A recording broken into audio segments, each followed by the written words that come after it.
Buenas noches, jóvenes. Buenas noches, licenciada. Buenas noches, Buenas noches, licenciada. licenciada. ¿Cómo están? Buenas noches, Lida. Vamos a... Creo que la explicación que hice ayer de la OEA era suficiente, ¿verdad? ¿O prefieren que les hable del SICA? Voy a tratar de hablar de ambas cosas, pero vamos a ver a qué nos da tiempo. Vamos a hacer un pequeño recorrido de OEA para actualizar, ¿verdad? Por ejemplo, ustedes ayer me estaban preguntando sobre qué página estaba leyendo. Y la verdad es que yo no estaba leyendo lo del libro, pero ya que estaban interesados en saber en qué página, pues lo que pasa es de que el libro del doctor Carlos Larios, la edición que yo tengo, que es la primera, en la quinta parte habla vamos a ver, no es la quinta parte, en la sexta parte, o sea, el sexto capítulo, habla de la comunidad internacional organizada. Y ahí, en primer lugar, nos aparece Naciones Unidas, ¿verdad? Que fue lo que yo pude todavía exponerles antes del examen. Y ayudar con el video de la doctora Hortensia, ¿verdad? Que era muy elocuente. Entonces, ya vimos los antecedentes de OEA, la estructura organizativa de ONU. Vimos también las entidades en que se encontraba organizada la ONU. Por ejemplo, el Consejo Económico y Social, que a su vez tiene varias organizaciones y agencias especializadas, sus funciones. Todo eso está en la página 263 en adelante. Luego vimos que también existen otras organizaciones, como por ejemplo el Fondo Monetario Internacional, que es conocido como un fondo común del mundo, según la capacidad económica de cada país para solicitar créditos o préstamos blandos, o sea, bajos intereses, periodos de gracia, largo plazo, y se conceden para un fin determinado, o sea, lo que se le llama los préstamos cerrados. Y tenía como unidad monetaria el dólar estadounidense. Ahora creo que se usan los derechos especiales de giro, que no es moneda, sino unidad monetaria de referencia, cuyo valor se actualiza todos los días. Y cada país miembro compra giros para tener el derecho al voto. También está el Banco Internacional de Reconstrucción y Desarrollo, el BID, cuya misión es reconstruir lo destruido, por ejemplo, durante una guerra mundial o a veces durante una catástrofe. Y, por ejemplo, en Guatemala trabajó mucho este banco, solo que era Banco de Reconstrucción y Fomento, algo así, porque ayudó a reconstruir el país después del terremoto de 1976, ¿verdad? Hace muchos años. Ni habían nacido muchos de ustedes.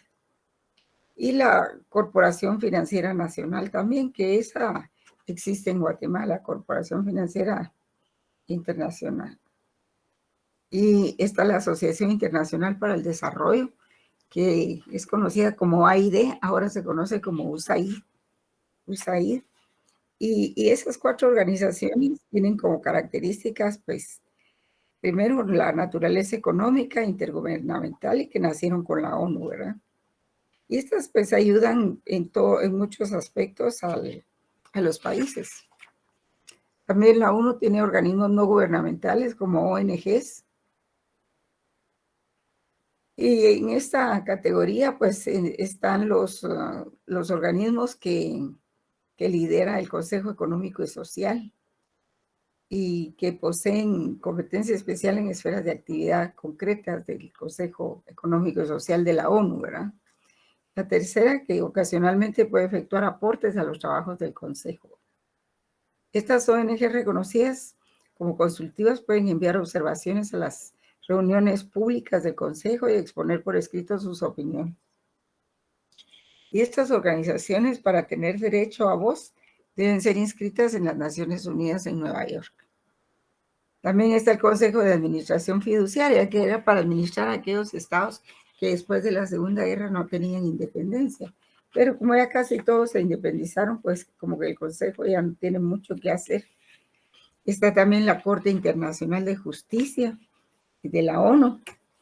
Es un ente muy importante, ¿verdad? Tiene competencias sobre todos los asuntos que le sometan los miembros de la ONU. También estados no miembros pueden acudir, recomendados por el Consejo de Seguridad y la Asamblea General. Conoce jurídicamente de cuestiones tales como interpretación de tratados, cualquier cuestión de derecho internacional sobre la existencia de cualquier hecho que, si fuese cierto, constituiría violación a una obligación internacional. También conoce la naturaleza y extensión de la reparación por causa de violación de una obligación internacional. Y también, cuestión interesante, dice aquí el doctor, es lo referente a las fuentes, que para la solución de sus asuntos deben observar y que llamamos fuentes de derecho internacional contenidas en el artículo 38 de su estatuto, ya antes citado al exponer lo referente a las fuentes del derecho internacional. Los estados que acuden deben previamente comprometerse a observar la sentencia. De no ser así, el otro estado puede acudir al Consejo de Seguridad y adoptar las medidas de su competencia. Luego está el secretariado, ¿verdad? Sus funciones, privilegios e inmunidades, etc. Pero en cuanto a ese compromiso, por ejemplo, cuando Guatemala y Belice acordaron someter el conflicto territorial a la Corte Internacional de Justicia, que es esta corte precisamente, pues hicieron un compromiso de que saliera el resultado que fuese, ¿verdad? En la sentencia, ellos se comprometían a cumplir con esa sentencia, a acatar lo que dice la sentencia. Y bueno, después hablamos de los privilegios, de las ejecutorias de la ONU en Medio Oriente, en Chipre, Pakistán, Corea, Somalia, Bosnia y Herzegovina, América Central, de las funciones del secretario general también, de las ejecutorias que se dividen en tres: en pro de la justicia, ejecutorias en pro del progreso. Y no, solo son dos nada más: ejecutorias en pro de la justicia, ejecutorias en pro de la paz. Y luego entramos a la Organización de Estados Americanos y les expliqué pues lo que está en el libro, en la página 287, ¿verdad? Las etapas de evolución de la OEA, que es una entidad muy, muy, muy antigua, ¿verdad? Y que tenemos, sí, yo quería, vamos a ver si es posible. Aquí está. Vamos a ver. Aquí está. ¿Pueden ver la presentación? Sí, licenciada. Sí, licenciada. Muy bien. Sí, Entonces, ahí está un poco subida el título, pero solo la primera, ¿verdad? Los antecedentes, ayer hablamos de OEA, pero solo nos quedó pendientes los antecedentes, ¿verdad? Por ejemplo, Ahí está, mamá. ¿quién tiene el micrófono abierto?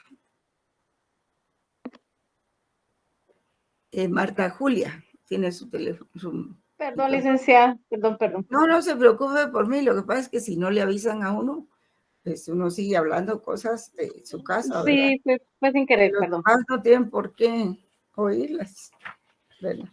Por eso lo hice. Entonces, entre los antecedentes históricos y jurídicos de la OEA, pues está el regionalismo en primer lugar, ¿verdad? Fue un movimiento que se realizó durante algunos años, pero en este caso se refiere a qué organizaciones regionales existen parecidas a la OEA. En primer lugar, pues en cuanto a las principales organizaciones internacionales gubernamentales de carácter general, existe la Organización de Estados Americanos, OEA, el Consejo de Europa, la Organización de la Unidad Africana y la Liga de los Estados Árabes. Y estas organizaciones persiguen fines políticos de cooperación y de defensa por estar en el continente americano. Pero por estar en el continente americano, particularmente, la OEA nos interesa. Y podemos mencionar algunos antecedentes, como por ejemplo el panamericanismo. OEA, pues, es el punto final de un largo camino que recorrido, al igual que la ONU, ¿verdad? Con el ánimo de llegar a tal organización, pues el ánimo de llegar a tal organización fue mucho más antiguo que el de la ONU o el de OEA. Y la filosofía que siempre estuvo en el origen y la formación de OEA se llamó panamericanismo. Recuérdense ustedes, panamericanismo, OEA, aquí está. El panamericanismo, pues, al que algunos, más que una filosofía, caracterizan como un movimiento que tiende a promover la paz, las relaciones comerciales, la seguridad y la defensa de las naciones del continente americano. Otros la definen como la tendencia en lo político, social, económico, cultural y emocional a lograr la intención de todos los estados, de manera de crear estructuras continentales dentro de las cuales cada estado americano sea parte indivisible e integrante de un todo. Entonces, el panamericanismo ha pasado por 3 etapas. La primera etapa fue de 1824 a 1881. Fíjense que estamos hablando del siglo XVIII, más o menos. Esta es una etapa eminentemente teórica y lírica, ¿verdad? En 1948 se da la invitación de Bolívar para la formación de una conferencia americana a reunirse en Panamá. En 1826 el Congreso de Panamá, al que solo asistieron Colombia, México, Centroamérica, y Panamá, Perú y Bolivia. Como observadores asistieron también como observadores Gran Bretaña y Holanda.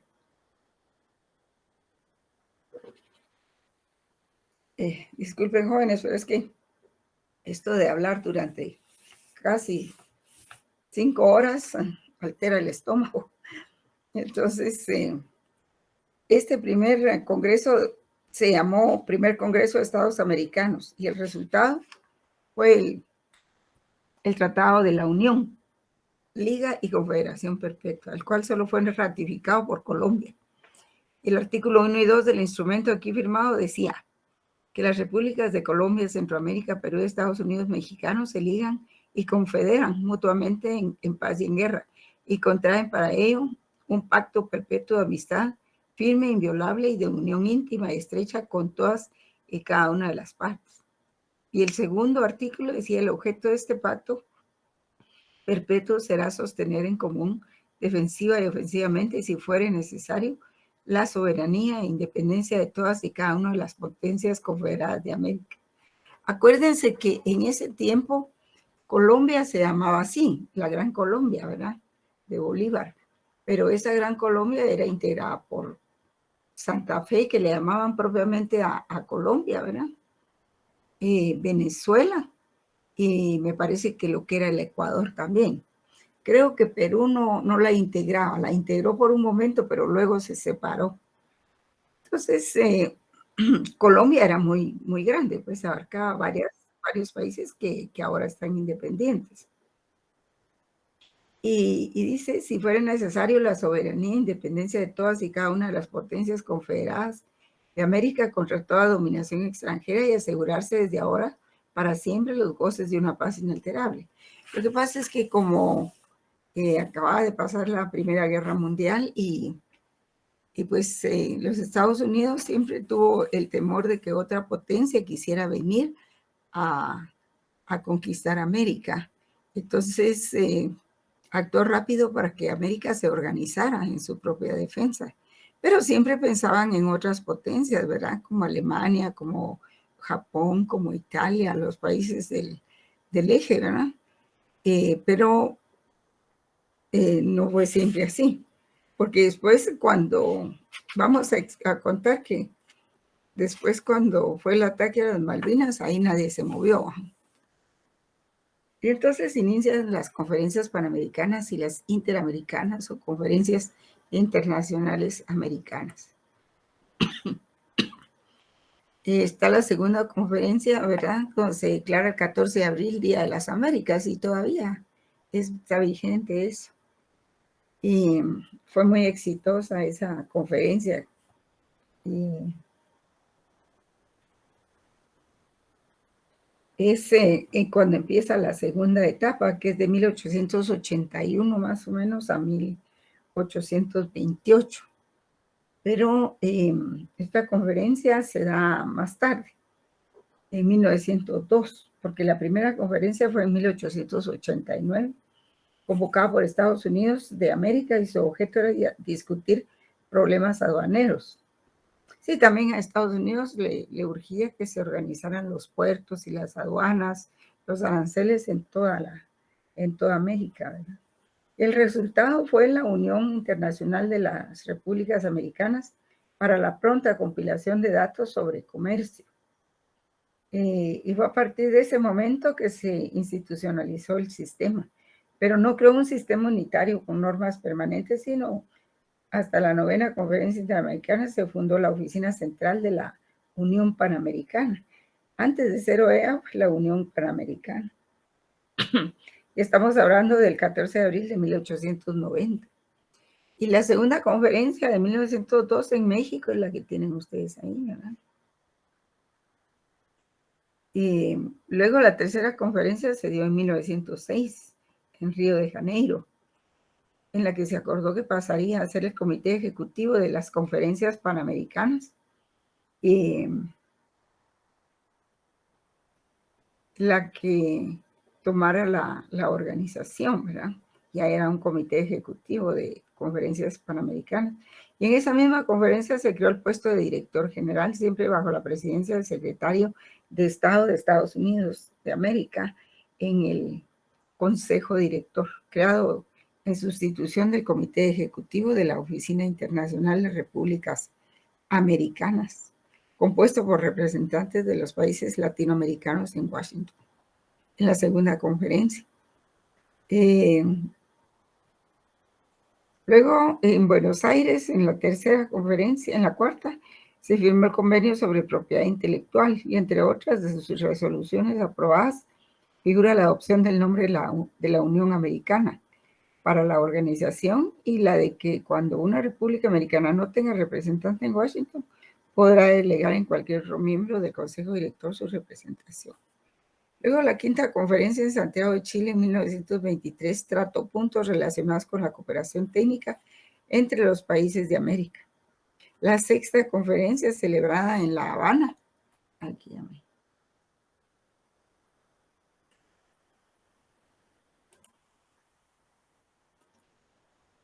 bueno, pero esta es la tercera etapa, sí. Vamos a ver. Bueno, aquí estaba la quinta, falta la sexta. La sexta conferencia fue una de las más fecundas, de las conferencias panamericanas, por la importancia y trascendencia y la cantidad de documentos internacionales que se aprobaron, que se adoptaron. Por ejemplo, se adoptaron los siguientes convenios, que ustedes algunos ya los conocen. La Convención sobre Agentes Diplomáticos, ¿se recuerdan? La Convención sobre Agentes Consulares. La Convención sobre Tratados Internacionales, que eso lo vamos a ver la semana entrante. La Convención sobre Asilo Diplomático, la Convención sobre Aviación Comercial, la Convención sobre Derecho Internacional Privado, el Código de Bustamante, que eso fue muy importante, el Código de Bustamante. Y pues los derechos y los deberes del Estado. Se discutió lo referente a la no intervención. Y se adoptó también una convención que debía convertirse en carta fundamental de la OEA, pero por falta de ratificaciones necesarias nunca entró en vigor. Y la tercera etapa pues se da hasta nuestros días, ¿verdad? De 1928, en que se adoptó el Código de Derecho Internacional Privado o Código de Bustamante hasta nuestros días. Franklin Delano Roosevelt, que era el presidente de Estados Unidos, pues le dio gran impulso y principió la era de las realizaciones. Por ejemplo, habla de la séptima conferencia en Montevideo, en 1933, y aquí se condenó la intervención de manera explícita y se aceptó la doctrina sobre derechos y deberes de los estados. Posteriormente se celebró la Conferencia de Buenos Aires en 1936, donde surgió el procedimiento de consulta entre los ministros de las Relaciones Exteriores. Y también cuando es para atender cualquier problema que surja en alguno de los países americanos susceptible de afectar la estabilidad de la región. Hasta el día de hoy se han celebrado 17 reuniones. Bueno, ahora mucho más, ¿verdad? Porque este libro fue hecho hace tiempo. La octava conferencia se celebró en Lima y aquí se emitió la Declaración de los Principios Americanos y otros aspectos, ¿verdad? Pero esta Declaración de Principios Americanos implica estos aspectos que se leen aquí. Pueden leerlos ahí. ¿Alguien los puede leer? Con gusto, licenciada. Gracias. Octava Conferencia Internacional, Lima, 1938. Se emite la Declaración de Principios Americanos. Primero, es inadmisible la intervención de un Estado en los asuntos internos o externos de cualquier otro. Segundo, todas las diferencias de carácter internacional deben ser resueltas por medios pacíficos. Tercero, no es lícito el uso de la fuerza como instrumento de política nacional o internacional. Cuarto, las relaciones entre los estados deben obedecer a las normas del derecho internacional. Ajá. Gracias. Muy bien. Gracias. Ahorita voy a colocarla aquí, mira. Sí, sí, un poco, ¿verdad? También sigue aquí. El respeto y observancia de los tratados para desarrollar relaciones pacíficas entre los estados y solo podrán ser revisados mediante acuerdo de las partes. También la colaboración pacífica entre los representantes de los diferentes estados y el desarrollo del intercambio espiritual entre los respectivos pueblos. La reconstrucción económica contribuye al bienestar nacional e internacional. La cooperación internacional es condición necesaria al mantenimiento de los principios antes indicados. Esta fue aprobada en el 24 de diciembre de 1938, ¿verdad? Y luego viene la novena conferencia.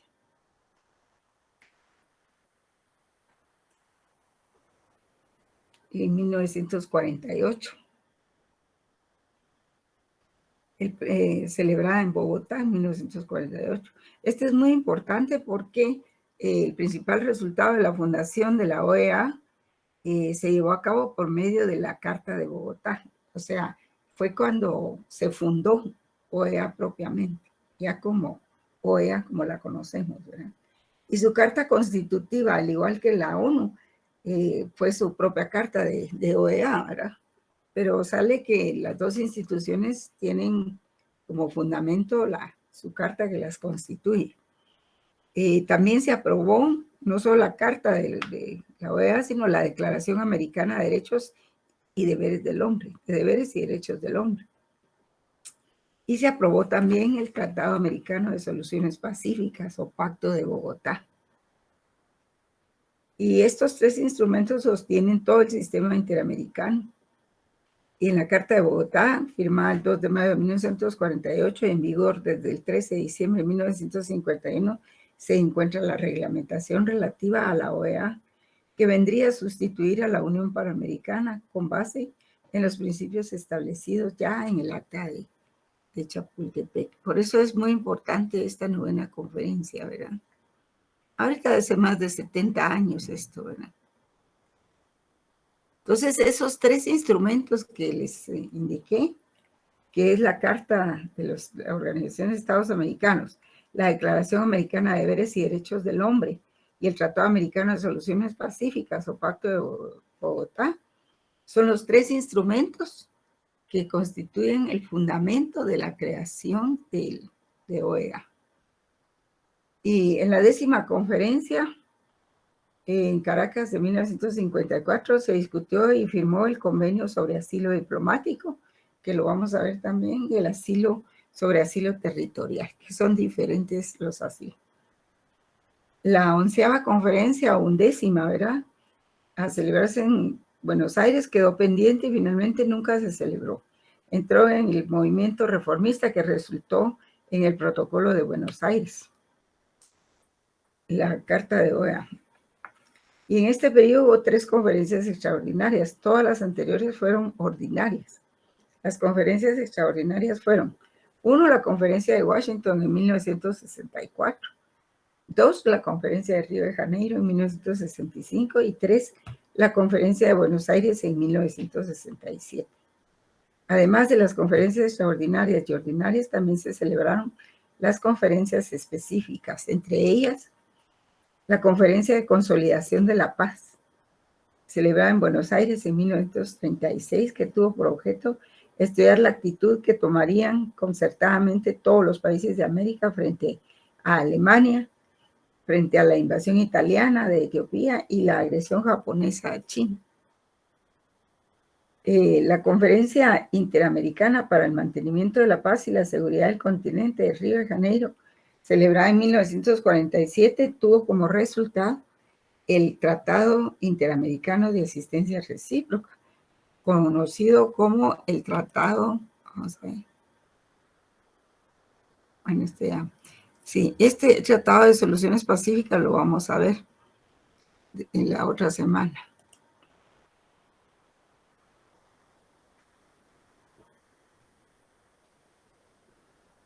Bueno, esto ya lo vieron, ¿verdad?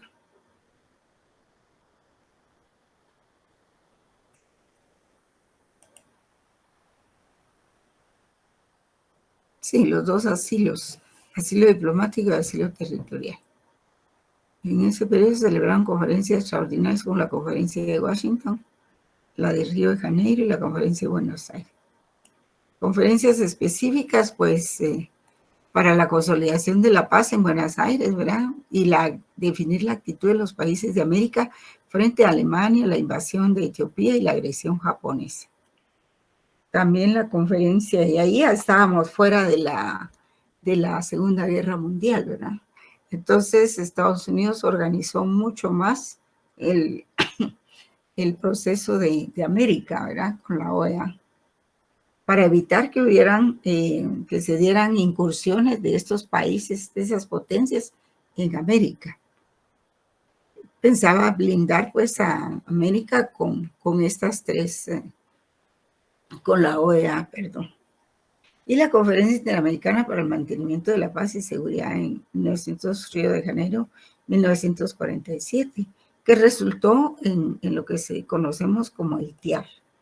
¿Y qué es el TIAR? Pues tiene como objeto la asistencia mutua frente a la agresión armada a un país americano por parte de una potencia o país extracontinental. Y fue reformado en 1975 por el Protocolo de San José para ajustarlo a las nuevas circunstancias. Y este tratado funcionó en el caso muy sonado de la crisis cubana, de los misiles rusos.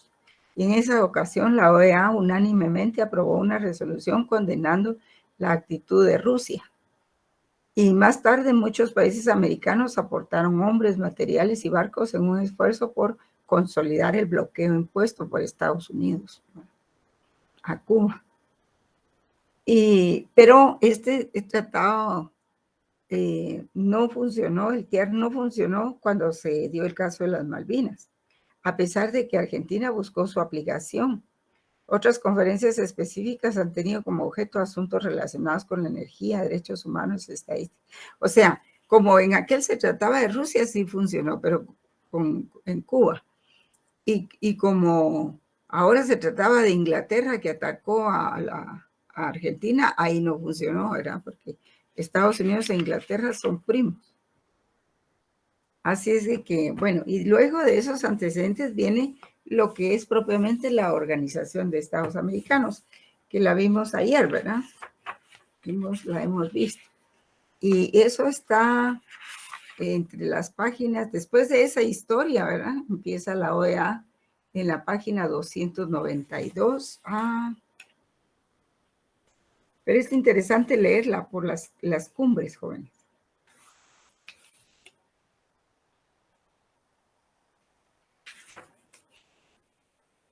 También hay que leer lo que es el SICA, por ejemplo, el Sistema de Integración Centroamericano, que es un organismo subregional. El regional es OEA y el subregional es el SICA, ¿verdad?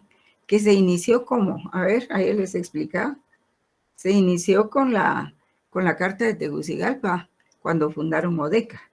Luego ODECA fue perdiendo poder y perdiendo presencia, ¿verdad? Poco a poco.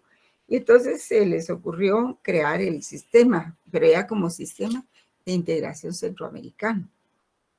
Y dentro de estos, pues se previó la creación de la Corte Centroamericana de Justicia y también de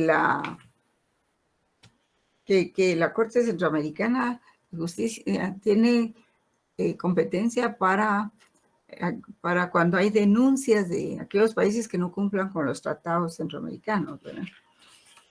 O de OEA. También se creó el Parlacén dentro de esto, ¿verdad? Se modificó el presupuesto y hay también, aquí hay cumbres, pero aquí en este caso hay cumbres ordinarias, ¿verdad? Hay reunión de presidentes y hay cumbres. Ustedes pueden leerlas ahí, les acabo de dar las páginas en el chat del Sistema de Integración Centroamericana. Y hay cumbres desde el doctor Carlos Larios, la cita desde 1986 hasta el 97, hasta el 97, pero de ahí después de que se crea el Parlacén, sigue haciendo alusión a las cumbres de 2002, cuando se crea el sistema, el plan de acción la integración centroamericana, la unión aduanera, el Cáucaso, ¿se acuerdan? Centroamericana y todo eso. Y en ese tiempo, pues se insiste en un tratado de libre comercio entre Centroamérica, Belice y República Dominicana. Y esta cumbre reúne a toda Centroamérica, Panamá, Belice y República Dominicana. También está la cumbre del 2002 que crea el CEPREDENAC, que es una institución para la gestión y riesgo de desastres naturales. También se crea el TLC, Causa, que es un tratado de libre comercio. Y también se crea en 2013, se trata del asunto de Belice, concluye la declaración de Belice. Se trató temas referentes a integración centroamericana, el SICA, República Dominicana, la Unión Aduanera, estadísticas del Sistema de Integración Centroamericana, Programa de Limitación de Armamentos en Centroamérica, Desastres Naturales, TLC, Causa, Cumbre Extraordinaria de las Américas, Resolución especial sobre la crisis cafetalera, ¿verdad? Con la OMC, que es la Organización Mundial de Comercio, de café también con Estados Unidos. En el 2004, esa cumbre concluyó en declaración conjunta y se trató temas referentes a los replanteamientos integral de institucionalidad regional. Entonces ya en el 2004 ya empieza a trabajar el Parlacén en una declaración especial de Nicaragua sobre la Corte, el asunto de la creación de la Corte Centroamericana de Justicia. El Parlacén, que es el segundo proyecto centroamericano para prevenir y combatir el tráfico ilícito de armas, seguridad democrática y unión aduanera. Y de ahí nos vamos hasta la cumbre del 2007, ¿verdad? Donde se trataron temas referentes a inicio, negociaciones por acuerdo SEA-UE, seguridad regional, porque la Unión Europea tiene mucho que ver en todas estas cosas. Como ellos son los garantes y los, ¿qué les dijera yo? Los que resguardan la observancia de los derechos humanos en todo el mundo. Por eso es que ahora están aquí en Guatemala, porque es parte de su quehacer de vigilar el cumplimiento de los derechos humanos en todos los países. Así se trate de Guatemala, de Centroamérica. Así se trate de Nicaragua también. Entonces, hay que leer esta parte, ¿verdad? Y luego llegamos a la Secretaría y finalizamos en la página 324. Luego tenemos otros organismos internacionales, como la Unión Europea, y aquí se trata cómo se constituyó, cuáles fueron las modificaciones a sus acuerdos, cuáles son las dependencias que tiene, qué conexiones tiene con el Parlacén, por ejemplo, el Consejo también, cómo se integra. La Comisión de Derechos Humanos, primero se dio el Consejo, luego se dio la Comisión de Derechos Humanos y luego se da el Tribunal de Justicia de la Unión Europea, que es muy importante. Y dice que el Tribunal de Justicia lo asisten 8 abogados que presentan públicamente conclusiones motivadas por los asuntos que requieren su intervención. Conoce casación, conoce recursos en contra de tribunales especializados que han sido resueltos por tribunales generales. La prejudicialidad, reexamina excepcionalmente la prejudicialidad, así como Tribunal de Alzada. Luego está el Banco Central Europeo y vamos a ver toda esa, cuando veamos la responsabilidad internacional, y los medios pacíficos de solución de conflictos, vamos a ver toda esa, ese tendido, todas esas ramas de jurisdicción, o sea, de tribunales que existen en el mundo para velar por el cumplimiento de los derechos humanos. Luego tenemos el Tribunal de Cuentas de la misma Unión Europea, el Comité Económico y Social, el Comité de las Regiones, la Organización de la Unidad Africana, que es otro organismo regional, ¿verdad?, que está en África Central. Estuvo precedida varias organizaciones subregionales como la Federación de Mali, la Unión de Repúblicas de África Central, la Comunidad Económica de África Occidental, la Unión de los Estados Americanos, la Comunidad de África Oriental, los grupos de Casablanca y Monrovia y el movimiento panafricanista que surgió, no es panamericano, sino panafricanista, que surgió a principios del siglo XX, que perseguía la unión de todos los países de África. En fin, está también el otro movimiento, la otra organización, que es la Unión Árabe, la Liga de Países Árabes también. Y hay algunos acuerdos muy importantes, ¿verdad?, comerciales, económicos, sobre aranceles, como el GATT, que es el Acuerdo General sobre Aranceles Aduaneros y de Comercio, la Organización Mundial de Comercio. También existen lo que se le denomina las negociaciones de la Ronda del Uruguay, la Organización Mundial de Comercio, la Estructura Orgánica, la Organización de Países Exportadores de Petróleo, OPEP, la Organización Internacional del Café. Y cada una tiene sus órganos, ¿verdad?, sus asambleas, sus consejos, sus secretariados y todo. La Unión de Países Exportadores de Banano, UPED, que se llamaba, y también la Comercializadora Multinacional de Banano, la Organización Internacional del Cacao, la Organización Mundial del Turismo, la Organización Mundial de la Propiedad Intelectual, el Banco de Reconstrucción de Fomento y Desarrollo Mundial, en cuanto a los organismos económico-financieros, que son parte del Fondo Monetario Internacional. El Fondo propiamente Monetario Internacional, que se funda en 1944 con su sede en Washington. Hay que leerlo de qué se trata, ¿verdad? Conocido como FMI. Es una entidad muy importante. El Banco de Desarrollo, Banco Interamericano de Desarrollo, BID, y el Banco Centroamericano de Integración Económica, el BESI, lo que se le conoce. Y luego llegamos a la séptima parte, después de ver toda la importancia de este capítulo que acabamos de ver, es cómo se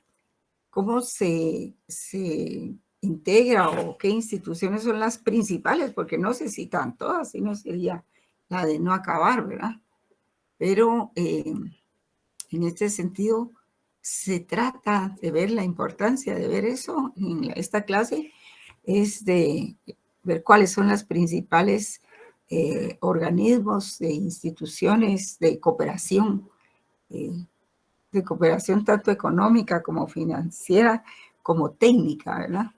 De eso se trata. Entonces, hay que leerlo, ¿verdad? Y finalmente, pues yo tenía un video ahí para que vean ustedes cómo es que se relacionan, se tratan de acuerdo con el lenguaje diplomático. Pero no sé si se los exhibo. Bueno, se puede quedar quien quiera, ¿va? El que no quiera, que ya puede retirarse. Se los Exhíbalo, licenciada, exhíbalo. Sí, va. Sí, Es de la OEA, ¿verdad? Fundamentalmente es de cómo se tratan los cancilleres entre sí, el lenguaje diplomático, ¿verdad? Que es sumamente fino, prudente, exquisito, ¿verdad? Que no se puede decir cualquier cosa ahí. Y pues atañe al país, así es de que quien quiera verlo, pues. Solo para... Sí, que sucedió con ocasión de las elecciones ahora, ¿verdad? ¿Lo miran? ¿Pueden verlo? ¿Pueden Aún verlo? no, licenciada, No, aún no. licenciada, aún no. Todavía no. No. ¿Y ahora? No, Lic. No. Ni siquiera la pantalla. No. ¿No? Bueno, vamos a ver. Nada.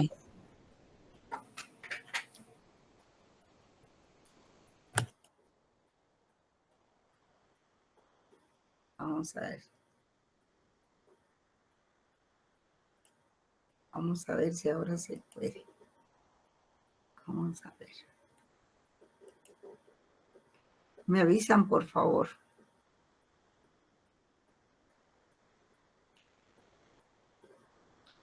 ¿Lo ven ahora? Ahora sí. Ahora sí. Ahora sí, Voy licenciada. a regresar para que puedan verlo desde el principio, más o menos desde el principio, porque este tipo de videos dan una como cápsula primero y luego empieza el video propiamente, ¿verdad? Intimidación. Vamos a ver, espérenme. Intimidación. Ah, bueno, creo que ahí inicia, sí. Intimidación.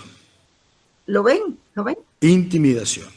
Sí, Y por licenciada. supuesto que le reconoce, sí, al gobierno de Guatemala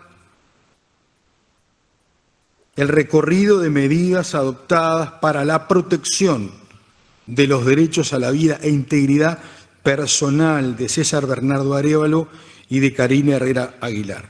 Si nosotros no decimos que estamos preocupados por estas proscripciones, estamos haciendo un ejercicio retórico. Estamos preocupados. Estamos preocupados. Y en el fondo, lo que estamos tratando de construir entre todos es un clima acompañando, por eso se le genera tanta expectativa a nuestra Secretaría General en la misión que habrá de emprender en los próximos días en torno al terreno en el campo específicamente. A ver, la democracia siempre es el único recinto donde funciona el Estado de Derecho.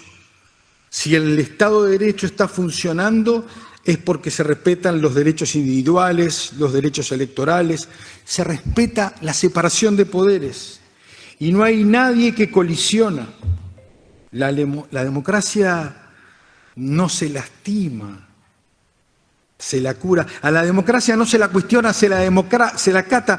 A la democracia no se la intimida, se le consagra toda la libertad para la misma.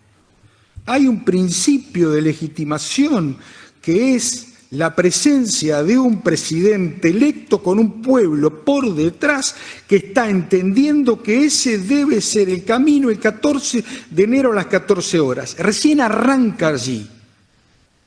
Yo espero que nadie apunte a la debilitación de Arévalo.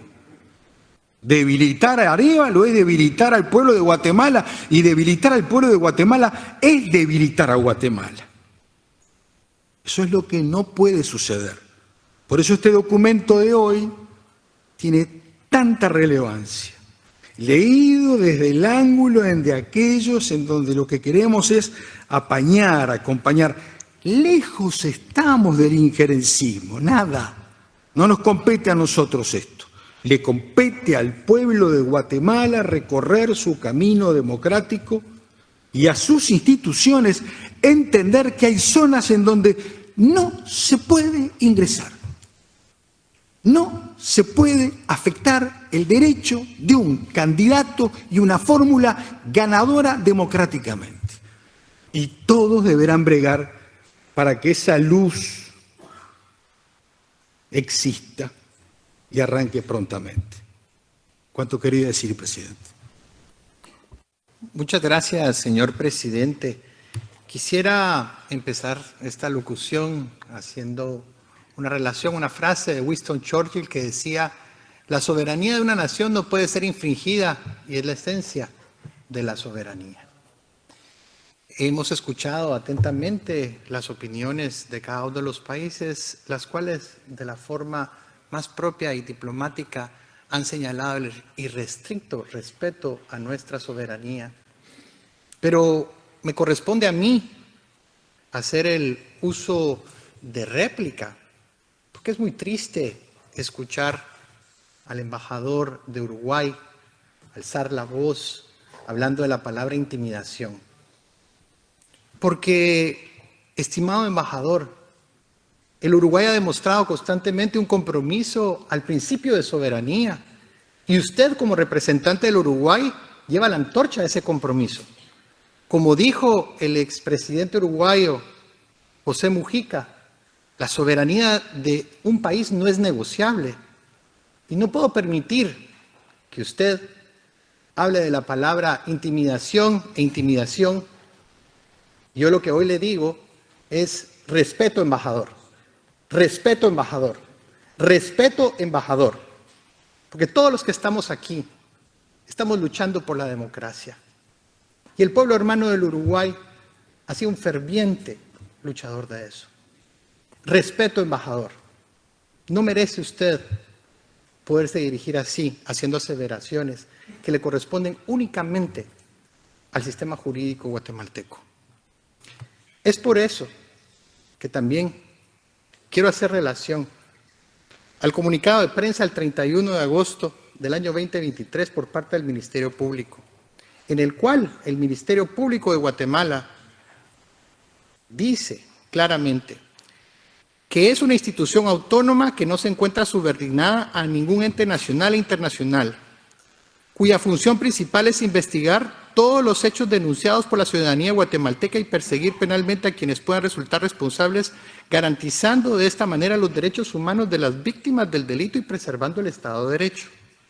Durante el proceso electoral del año 2023 se han recibido más de 1,000 denuncias relacionadas con delitos electorales por ciudadanos que consideran que sus derechos han sido vulnerados. De tal cuenta, el Ministerio Público realiza una investigación correspondiente en estricto cumplimiento al ordenamiento jurídico guatemalteco, cumpliendo con la ley. En ese orden de ideas, categóricamente, las campañas de desinformación que han habido han confundido al pueblo de Guatemala. Pero habíamos llegado ya a un consenso que aplaudimos y que estábamos celebrando. Y hoy pareciera ser que el discurso que usted pronuncia, embajador, cambia esa narrativa y piensa el ideario hoy guatemalteco que con esta declaración se le están dando más poderes al secretario general para poder venir al país, cuando ha sido una invitación voluntaria del pueblo de Guatemala reflejando su compromiso por la democracia. Respeto, embajador. Y destaco, por último, que el compromiso que existe no solo del gobierno de Guatemala, sino de todas las instituciones, ha sido pacificado en una declaración consensuada, propia, que usted mismo ha podido aplaudir.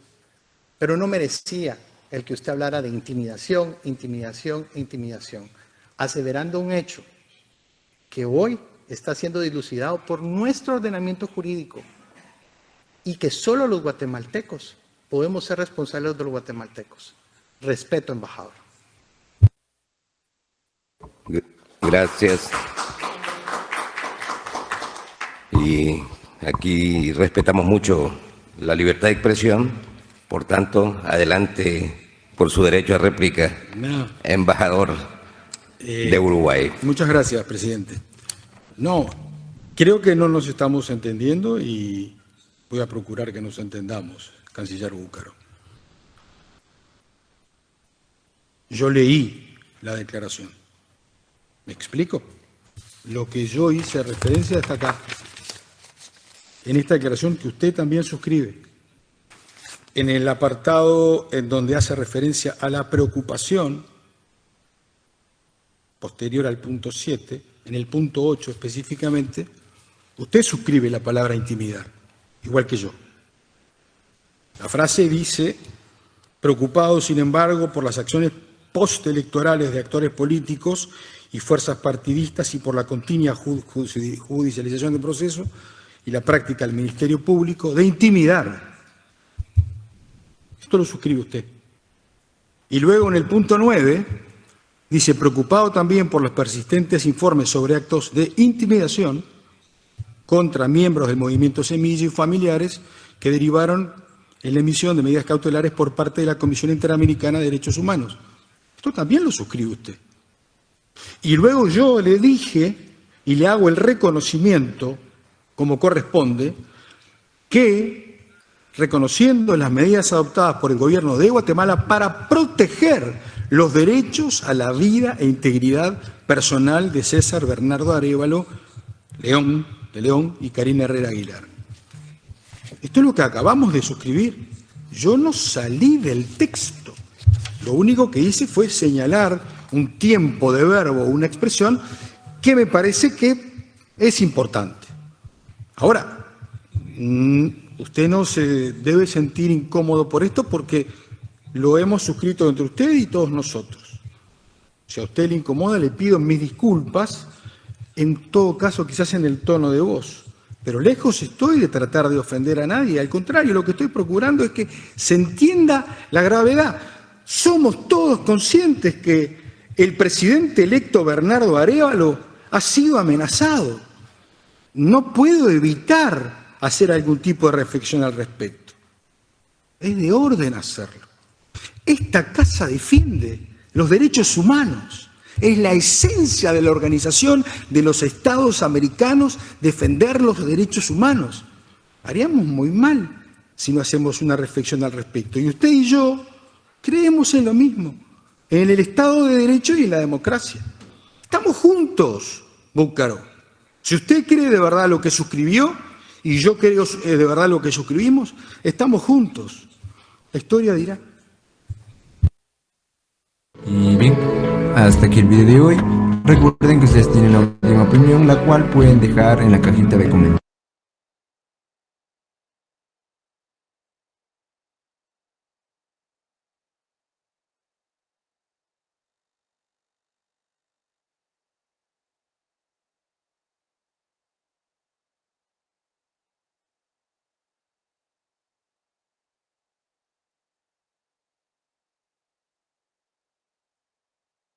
Bueno, se quedaron algunos, ¿verdad? Les pareció interesante ese tratamiento que hacen los embajadores, ¿verdad? Sí, la verdad es de que hay que prepararse. Si uno quiere abrazar la carrera diplomática, lo puede hacer, ¿verdad? Pero hay que prepararse. También se trata mucho de conexiones, del gobierno que exista y todo, pero era una forma de ilustrar, pues, y sobre todo lo que pasó, ¿verdad? Sí, Sergio Estuardo. ¿Qué tal está, licenciada? Buenas noches. Pues a mí me pareció muy interesante. Lo que sí siento es un tema de actualidad, pues, ¿verdad? No sé si usted vio el mensaje que le dio Curruchiche al director de la OEA, que fue también una situación bien interesante, porque le vuelve a dar la misma línea de lo que mencionaban en esta situación el canciller, donde le dice, mire, la situación legal es algo puramente de nuestro país, donde no aceptamos la interferencia de ningún ente, mucho menos de la OEA, porque le dice Curruchiche, mire, le dice, lo que usted está haciendo, No, sí lo vi, sí lo vi, sí y lo es vi. muy interesante Sí, el no tema, tenga porque pena. viene bajo esa Sí lo vi. misma línea, ¿va? La Sí. soberanía. No, en los lo que temas pasa es de justicia. que, digamos, ahí hay que observar el lenguaje diplomático, ¿verdad? No es lo mismo hablar para digamos, que yo esté platicando con ustedes. Aún así, el lenguaje que se utiliza entre docente y alumno es un poco diplomático también, ¿verdad? Algunos no, cuando le reclaman a uno sobre los exámenes o cosas así, ¿verdad? Pero se mantiene cierta distancia, ¿verdad? Cierto respeto. No se puede hablar de cualquier forma con los diplomáticos, ¿verdad? Y porque si no, eso revela cierta ignorancia del trato hacia las autoridades internacionales, ¿verdad? Sí, pues sí. Así ¿Alguien es. más? Sí, así es. Hay que saber decir las cosas como quien dice, ¿verdad? Sí. Evitar A el lo tono más, de voz, que era lo que decía lo más el difícil canciller uruguayo, ¿va? hay que adornarlo, ¿ah? Hasta lo más difícil hay que adornarlo. Así es, Cuando le licenciado. dice él, si usted y yo estamos en el mismo, ¿qué? Barco, algo En el así, mismo, sí, en la misma línea en de la misma defensa línea. Sí, de los derechos humanos. Si lo sí, único que yo sí, le puedo pedir perdón es el tono de voz, que usted lo pudo exacto. malinterpretar, y pido disculpas. Sí, hasta eso le dice, ¿verdad? Sí. Así es, estimados alumnos, entonces nos vemos la semana entrante y ya entramos a lo que es la responsabilidad civil y vamos a la responsabilidad internacional, perdón, y vamos a ver también lo relativo a los medios pacíficos de solución de conflictos, que es prácticamente el Pacto de Bogotá, ¿verdad? Lo vamos a ver despuesito. Bueno, que tengan un feliz fin de semana y hasta la otra semana, jóvenes. Buenas noches. Igualmente, licenciada. Buenas noches.